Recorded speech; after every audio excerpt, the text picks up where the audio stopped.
మతం పేరుతో భారతదేశాన్ని ముక్కలుగా చేసింది ఎవరు? జిన్నా అంటే ఒక ముస్లిం. రామ మందిరాన్ని పగలగొట్టి మసీదు నిర్మించింది బాబర్ అంటే ఒక ముస్లిం. గురు తేజ్ బహదూర్ తల నరికిన వాడు ఔరంగజేబ్ ఒక ముస్లిం. కాశ్మీర్ లో పండిట్ల హిందువుల నరమేధం చేసిన ప్రతి ఉగ్రవాది ముస్లిం. ముంబైలో బాంబు పేలులకు పాల్పడిన వ్యక్తి దావూద్ ఒక ముస్లిం. భారత పార్లమెంటుపై దాడి చేసిన అఫ్జల్ ఒక ముస్లిం. గోధ్రాలో కరసేవకులను సజీవ దహనం చేసిన ప్రతి జిహాదీ ముస్లిం. 26/11 హిందువులను తూటాలతో కాల్చి చంపింది ఎవరు? కసబ్ ఒక ముస్లిం.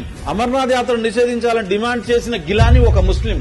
15 నిమిషాలు పోలీసులు పక్కకు తప్పకుంటే 100 కోట్ల మంది హిందువులు నరికివేస్తానని బహిరంగంగా శపథం చేసిన ఓవైసీ ఒక ముస్లిం. ఈ సందర్భంగా నేను చెప్పేది ఏంటంటే, గోమాతను కోసుకు తినేవాడిని, వందే మాత్రం పాడని వాడిని, మన త్రివర్ణ పతాకాన్ని తగలబెట్టిన వాడిని, లవ్ జిహాద్ పేరుతో మన ఆడపిల్లలను చంపేవాడిని, ఈ దేశాన్ని నాశనం చేయాలని ఆలోచించే ప్రతి దొంగనా కొడుకును తగిన సమాధానం చెప్పే విధంగా ప్రతి హిందూ యునైట్ అవ్వాలి, చైతన్యం అవ్వాలి. ఎందుకంటే అఖండ భారత్ నుండి విడిపోయిన ప్రతి ముక్క ముస్లిం దేశంగా మారిందన్న విషయం ప్రతి హిందూ గమనించాలి.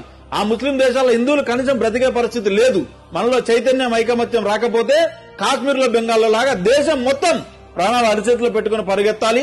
పరిగెత్తే రోజు వస్తుంది. కాబట్టి మన భవిష్యత్ తరాలు హిందువులుగా ఉండాలంటే, మనం హిందువులుగా మనగడ సాగించాలంటే మేలుకో హిందువు మేలుకో. ఈ వీడియో కనీసం 10 మందికైనా పంపించండి. హిందువుల్ని ఏకం చేయండి. జై శ్రీరామ్. భారత్ మాతాకి జై.